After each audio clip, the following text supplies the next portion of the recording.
আচমকা কেউ যদি আপনার পিঠে তলোয়ার চালিয়ে দেয় তবে কেমন লাগবে? ব্যাপারটি ভয়ঙ্কর মনে হলেও শস্যের গুদামে এটি প্রতিদিনের সাধারণ এক দৃশ্য। আসলে এটি কোনো আক্রমণ নয়, বরং এটি হলো শস্যের মান যাচাইয়ের এক জাদুকরী যন্ত্র বা গ্রেইন স্যাম্পলার। এই যন্ত্রটি শস্যের গভীরে ঢুকে পরীক্ষা করে দেখে যে বস্তার ভেতর বালু, পাথর বা অন্য কোনো ভেজাল আছে কিনা। তবে কাজটা যতটা সহজ মনে হয় ঠিক ততটাই ঝুঁকিপূর্ণ।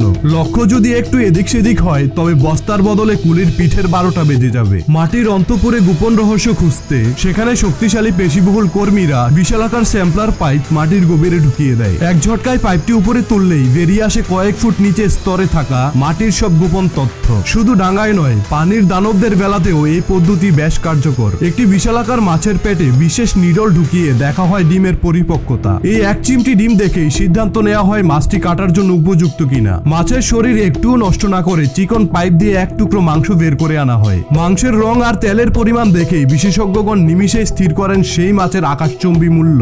নিখুঁত স্যাম্পলিং এর এই বিচিত্র জগৎ আসলেই বিস্ময়কর।